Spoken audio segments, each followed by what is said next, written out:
Un groupe de rock qui a connu un succès fulgurant en quelques semaines, sauf que le problème, c'est que le groupe n'existe pas. Raise your hand, don't look away.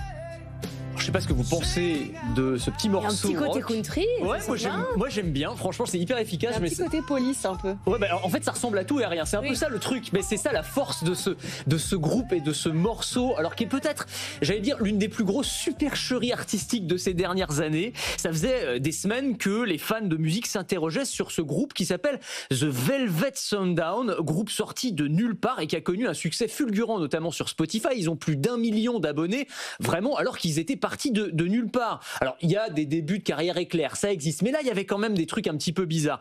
La musique, alors vous en avez entendu quelques secondes, mais c'est ça, c'est un peu bizarre. C'est à la fois aseptisé, c'est hyper efficace.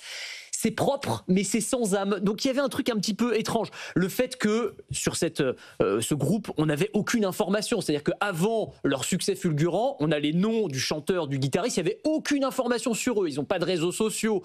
Ils n'ont pas donné d'interview. Ils n'ont pas donné de concert. Les visuels du groupe aussi, dont on a vraiment l'impression qu'ils sont générés par l'intelligence artificielle parce qu'ils sont hyper lisses. Et puis leur côté très prolifique, puisqu'en l'espace de 3 ou 4 semaines, ils ont sorti 2 albums et ils en ont un 3e en préparation. Donc c'est quand même assez rapide. Donc voilà, il y a eu beaucoup d'interrogations. Et là, ce week-end, on a eu le fin mot de l'histoire, puisque ce groupe, ou plutôt l'humain ou les humains qui sont derrière ce groupe, dont on n'a pas l'identité, ont admis qu'il n'existait pas et qu'il s'agissait d'une provocation artistique conçue pour défier les limites de la création et l'avenir de la musique à l'heure de l'IA. Ils ont plutôt bien réussi leur coup. Sauf que ça marche. Sauf que ça marche. Ça marche succès, très bien. Gros succès, et on peut se demander comment ça peut s'expliquer. Alors d'abord, parce qu'aujourd'hui, c'est devenu un jeu d'enfant de fabriquer des morceaux grâce à l'intelligence artificielle. N'importe qui peut le faire, vous, moi. Il y a des outils pour ça. Je pense à Suno, par exemple, qui est incroyablement efficace. Il suffit d'écrire un prompt. Là, par exemple, je lui ai demandé, fais-moi une chanson pour donner envie aux gens d'écouter Good Morning Business. Ça donne ça. L'économie s'anime, good morning business, c'est là que tout s'illumine. L'étoile dans cette place, c'est ici que ça commence. C'est pas mal. C'est pas pire que ce qu'écoutent mes enfants. Mais exactement, mais en fait le truc c'est ça, c'est l'efficacité, c'est ça qui est très fort, c'est-à-dire ils arrivent à faire des refrains qui sont hyper accrocheurs, qui vont s'intégrer très facilement dans les playlists Spotify, c'est-à-dire écouter en travaillant, écouter en conduisant, et c'est des trucs qui vont pas choquer l'oreille en fait. Et c'est ce qui explique aussi le succès de ce groupe, Velvet Sundown. Les morceaux qui sont formatés aussi autour de 2 ou 3 minutes, ça plaît beaucoup aux algorithmes, et c'est ce qui explique, eh bien évidemment, que ça ait bien fonctionné. Alors il se murmure aussi, mais il n'y a pas de preuve formelle que le groupe aurait pu être aidé par des réseaux de bots, c'est-à-dire des faux auditeurs qui vont générer des écoutes.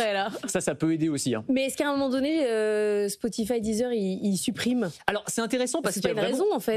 Il y a une différence de politique entre les deux. Spotify, ils assument, ils laissent, en tout cas pour l'instant, ils n'ont pas supprimé. Deezer, à l'inverse, il y a quelques semaines, je ne sais pas si vous en souvenez, ils avaient annoncé la sortie d'un outil qui permet de détecter qu'un morceau a été généré par une IA. Et à ce moment-là, ils ne suppriment pas le morceau. En revanche, ils le suppriment des algorithmes de recommandation. Donc le morceau se retrouve un peu noyé.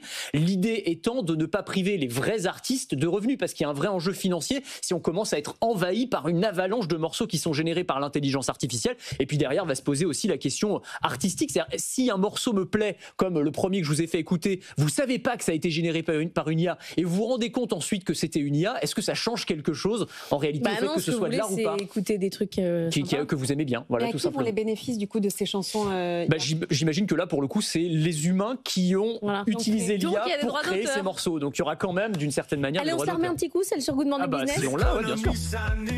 Good morning business, c'est là que tout s'illumine. L'étoile